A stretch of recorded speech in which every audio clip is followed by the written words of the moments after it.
5 وقت کی نماز یہ میرے نبی کی آنکھوں کی ٹھنڈک ہے، 5 وقت کی نماز اس امت کی شان پہچان ہے۔ اور اللہ تعالیٰ نے پہلی امتوں پر اتنی بڑی مشقت ڈالی کہ ان کی نماز مسجد کے علاوہ کہیں نہیں ہوتی تھی، مسجد میں ہی ہوتی تھی۔ ہمارے لیے کتنی آسانی کر دی، جاب میں ہے مصلی بچھا نماز پڑھو، چلو مصلی بھی کوئی نہیں، زمین دیکھ اس پر کوئی گندگی تو کوئی نہیں ہے، بس زمین بھی تیرے لیے پاک ہے، چل نماز پڑھ۔ اور آسانی کر دی، پانی کوئی نہیں ہے، کوئی بات نہیں، مٹی میں ہاتھ مار، منہ پہ مل، پھر ایک ہاتھ مار، یوں کر، چل نماز پڑھ، میں تیری قبول کروں گا۔ یہ کسی امت کے ساتھ یہ نہیں ہوا، انہیں وضو ہی کرنا تھا چاہے پانی 50 میل پر موجود ہو۔ اور ہمارے لیے پانی کوئی نہیں ہے، چلو تیمم، مٹی میں ہاتھ ہمارا یوں کیا، پھر ہاتھ ہمارا ایک یوں کیا، ایک یوں کیا، چل بھائی اللہ اکبر قبول۔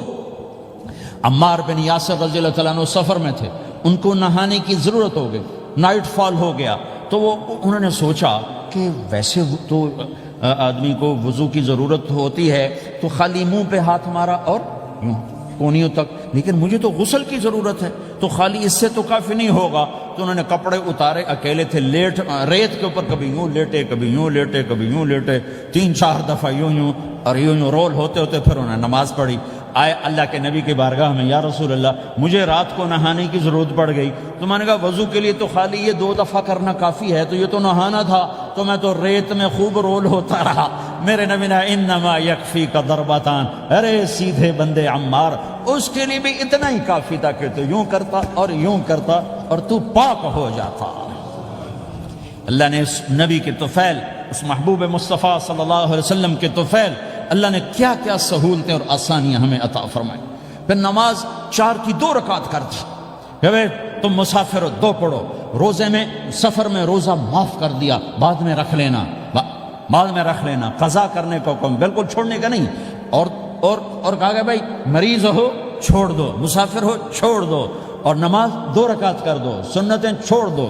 ابن عمر رضی اللہ تعالیٰ عنہ بیٹھے تھے، تو انہوں نے 2 رکعت پڑھ کے بیٹھ گئے، تو ان کے خادم نے کہا سنتیں نفل نہیں پڑھو گے؟ کہا اگر پڑھنا تو 4 فرض پڑھتا میں، میرے اللہ نے معافی دے دی تو میں کیوں پڑھوں؟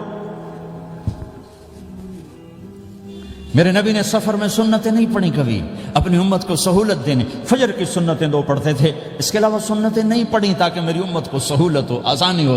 ایک دفعہ بارش ہو رہی تھی اور کوئی جگہ نہیں تھی نماز پڑھنے کے لیے، تو آپ نے اپنی اونٹنی کو آگے کیا اور اس پر بیٹھ گئے، بیٹھے ہی تھے، پیچھے صحابہ نے اونٹنیوں پر ہی صفیں بنائیں، اور یہ نماز اونٹنی پہ بیٹھ کر ادا کی گئی بارش کے اندر۔ نماز اونٹنی کے اوپر نماز بھی ہو گئی، رکوع بھی ہو گیا، سجدہ بھی ہو گیا، سلام بھی ہو گیا۔ پہلی امتوں کے لیے نہیں تھا، سجدہ ہی کرنا پڑے گا۔ یہ اللہ کے محبوب مصطفیٰ صلی اللہ تعالی علیہ وسلم کی طفیل، میرے اللہ نے ہم پہ فضل و احسان کیا، تو میرے نبی کی زندگی میں عبادات میں نماز سب سے اعلیٰ نظر آتی ہے، سب سے نمایاں نظر آتی ہے۔ اور پھر بازار میں، گھر میں، دفتر میں، ماحول میں میرے نبی کے اخلاق، یہ زندگی کا دوسرا روشن پہلو ہے۔ میرے نبی کی ساری زندگی 2 لفظوں میں آتی ہے، عبادت اخلاق، عبادت اخلاق، یا 2 اور لفظ، حقوق اللہ، حقوق العباد، حقوق اللہ، حقوق العباد۔ حقوق اللہ میں نماز سب سے اعلیٰ، اور حقوق العباد میں لوگوں کی برداشت کرنا، لوگوں سے درگزر کرنا، معاف کرنا، جھوٹ سے بچنا، دھوکے سے بچنا۔ میرے نبی سے پوچھا گیا یا رسول اللہ مسلمان کنجوس ہو سکتا ہے؟ ہم نے کہا ہو سکتا ہے۔ یا رسول اللہ مسلمان کمزور ہو سکتا ہے، بزدل ہو سکتا ہے، ڈرپوک ہو سکتا ہے؟ آپ نے کہا ہو سکتا ہے۔ یا رسول اللہ مسلمان جھوٹ بول سکتا ہے؟ آپ نے کہا نہیں، جھوٹ نہیں بول سکتا، جھوٹ نہیں بول سکتا۔ ہاں، الا لعنت اللہ علی الکاذبین، جھوٹوں پہ اللہ کی لعنت۔ اس لعنت کے ساتھ 400 پاؤنڈ بچا لیے، 4000 بچا لیے، 4 ملین بچا لیے، 4 بلین بچا لیے، 4 ٹریلین بچا لیے، ساری دنیا کو بچا لیا، اور اوپر اللہ کی لعنت پڑی تو اللہ کی قسم گھاٹے کا سودا ہے۔ اور سچے ہو گئے، سچ بولا، یہ میں 100 پاؤنڈ کماتا ہوں، لے لو جو لینا ہے اس میں سے، یہ میں 1000 پاؤنڈ کماتا ہوں، لے لو جو لینا ہے، یہ میں 50,000 پاؤنڈ کماتا ہوں، لے لو جو لینا ہے، کہ مسلمان کی زبان سے جھوٹ نہیں نکلتا، سچ ہی بولتا ہے۔ آپ تشریف لے جا رہے ہیں، ایک آواز ہے یا رسول اللہ، آپ نے یوں دیکھا، کوئی نظر نہیں آیا، پھر آواز ہے یا رسول اللہ، تو آپ نے دیکھا کہ ہرنی ڈیئر چھوٹی وہ کھڑی ہوئی، رسی میں بندھی، تو آپ نے کہا کیا ہوا؟ کہا جی آپ کا صحابی مجھے پکڑ کے لایا ہے، میرے چھوٹے چھوٹے بچے بھوک سے رو رہے ہوں گے، آپ مجھے چھوڑ دیں، میں بچوں کو دودھ پلا کے واپس آ جاتا، مجھے پتا ہے میرے اللہ کی تقدیر میرے بارے میں کیا ہے۔ تو آپ نے کہا اگر تو واپس نہ آئی تو پھر تو اس نے کہا مجھے اللہ جہنم میں ڈال دے. آپ نے اس کی رسی کھول دی, خود وہیں بیٹھ گئے. اس نے دوڑ لگائی اور پہاڑوں میں گم ہو گیا. تھوڑی دیر کے بعد وہ دوڑتی ہوئی آئی اور آ کے سر یا رسول اللہ میں حاضر ہو گیا. تو آپ نے اس کو باندھ کے وہیں آپ بیٹھ گئے نہیں. دیر کے بعد وہ صحابی آئے جو نے اس کو شکار کیا تھا, پکڑا تھا. تو کہنے لگے, ان کا یا رسول اللہ آپ یہاں کیسے؟ کہ میں ایک درخواست لے کر آیا ہوں. کیا؟ کہ یہ ہرنی مجھے ہدیہ کر دو. کہ یا رسول اللہ سب کچھ آپ کا ہے, کہنے بس یہ ہدیہ کر دو. یا رسول اللہ حاضر. تو آپ نے اس کو لے کر رسی اس کی گردن سے نکالی کہ جا بچی اپنے بچوں کے پاس جا کے خوشی منا. سچ نجات دیتا ہے اور جھوٹ ہلاک کرتا ہے. ایک ہرنی جان کی بازی کھیل گئی سچ بولنے کے لیے. تم چند پونڈوں پہ جھوٹ بولتے ہو, ایمان کو برباد کر کے رکھ دیتے ہو. مسلمان جھوٹ نہیں بولتا, مسلمان دھوکہ نہیں دیتا, مسلمان کی زبان سے سخت بول نہیں نکلتا, کسی کو بے عزت نہیں کرتا, کسی کو کی بے اکرامی نہیں کرتا, کسی کا دل نہیں توڑتا, کسی کو ذلیل نہیں کرتا, خود سہتا ہے, اوروں کو خوشیاں دیتا ہے, خود دکھ سہتا ہے, اوروں کو راحت دیتا ہے, خود تکلیف سہتا ہے. یہ میرے نبی کے اخلاق ہیں, یہ میرے نبی کی زندگی ہے, اور یہ اسلام کا سب سے بڑا چیپٹر ہے اور سب سے مشکل چیپٹر ہے. جب میرے نبی نے لمبی نمازیں پڑھی تو اللہ نے روک دیا کہ میرے حبیب ما انزلنا علیک القرآن لتشقى, اتنی لمبی نماز نہ پڑھ کے تو تھک جائے. میرے نبی نے تبلیغ میں زور دکھایا تو اللہ نے روک دیا, فلتذهب نفسك علیہم حسرات. میرے نبی اتنا غم نہ کر کے آپ خود ہی آہیں بھرتے بھرتے آپ مر جائیں. میرے نبی نے مال سارا خرچ کیا, اللہ نے اس سے بھی روک دیا. ولا تبسطها كل البسط فتقعد ملوما محسورا. اتنا خرچ نہ کریں کہ آپ خود پھر دکھی ہو کے بیٹھ جائیں. خرچ کرنا بہت بڑا عمل, تبلیغ سب سے سارے عملوں کا سردار عمل. تبلیغ سے بڑا کوئی کام ہوتا تو اللہ نبیوں کو دیتا. اگر تبلیغ سے بڑھ کر کوئی کام ہوتا تو اللہ نبیوں کو دیتا. گشت سے بڑھ کر کوئی محنت ہوتی تو اللہ نبیوں کو دیتا.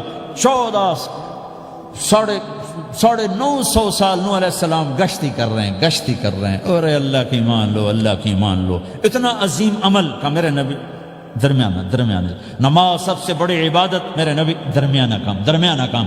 لیکن جب میرے نبی نے اخلاق اچھے کیے, دشمن کو معاف کرنا. تو ایک آدمی آپ سوئے ہوئے تھے, آپ کی تلوار لٹکی تھی, ایک آدمی آیا, اس نے آپ کی تلوار اتاری اور یوں ہماری پسلی میں. آپ اٹھ کے بیٹھ گئے. اب وہ قتل کے ارادے کے لیے آ چکا ہے اور تلوار یہاں ہے. کہتا من یمنعک منی, اب بول تمہیں کون بچائے گا؟ تو آپ نے مسکراتے ہوئے کہا اللہ. تو اس کے ہاتھ سے تلوار گر پڑی. تو آپ نے اٹھا لی, آپ نے یوں سیدھی کی, اب تو بچا, تجھے کون بچائے گا؟ وہ کہنے لگا مجھے تو ہی بچائے گا. وہ تو اللہ کو جانتا نہیں تھا. کہا بابا مجھے تو ہی بچائے گا.